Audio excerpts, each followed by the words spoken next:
Hello বন্ধুরা, কেমন আছো তোমরা? আশা করি সবাই ভালো আছো। আর আমি তো অলওয়েজ ভালোই থাকি সব সময়। যাই হোক, আজকে না একটা রেসিপি করব। তা এটা আমার মায়ের থেকে পুরোপুরি শেখা, আর আমি কোনো দিন করিনি। মারটাই শুধু দেখেছি আর মায়ের কাছ থেকেই খেয়েছি।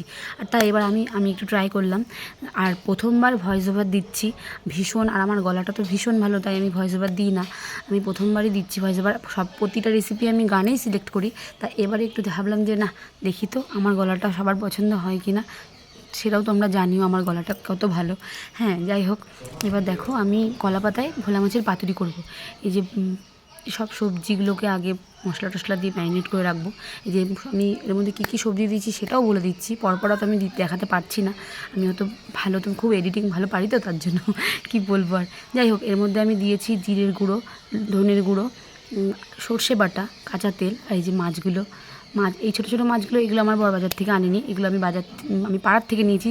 যেহেতু আমার বাবার এইসব মাছ খান না, তাই উনি আনবেন না, বলে আমি এসব পয়সা দিয়ে কিনবো না, এটা ওনার কথা। যাই হোক, আমি পাড়ার থেকে কিনেছি রেসিপিটা করবো বলে, আর আমার ভীষণ ভালো লাগে এসব পুচকে পুচকে মাছ খেতে।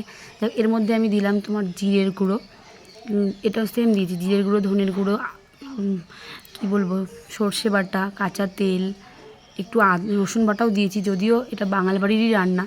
হ্যাঁ, আমি বাঙাল বাড়ির মেয়ে আর ঘটি বাড়ির বউ, তবুও একটু রসুন বাটা দিয়েছি, ঘটি ঘটি ভাব আছে। আর আমি দুই বাড়ির রান্না খেতেই ভালোবাসি, তো দুটো কম্বিনেশন এর মধ্যে রয়েছে।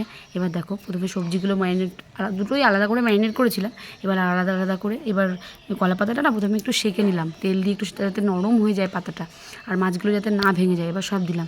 এবার যাই হোক, আমার রান্না কিন্তু কলা পাতা মালপাতা সব ফাটিয়ে ফেলেছিলাম, ঝোল টোল সব বেরিয়ে গেছিলো।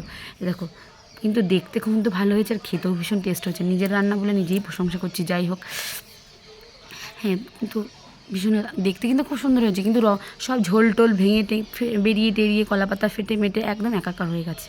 আর আমি তো, কিন্তু দেখো মাছগুলো গোটা গোটা আছে, আর সেদ্ধ হয়েছিল খুব সুন্দর। আলু, বেগুন, টমেটো যা যা সবজি দিয়েছি, ভীষণ সুন্দর হয়েছিল। আর সত্যি মায়ের হাতের একটু স্বাদ পাচ্ছিলাম, যদিও আমার মা পেঁয়াজ রসুন দেয় না।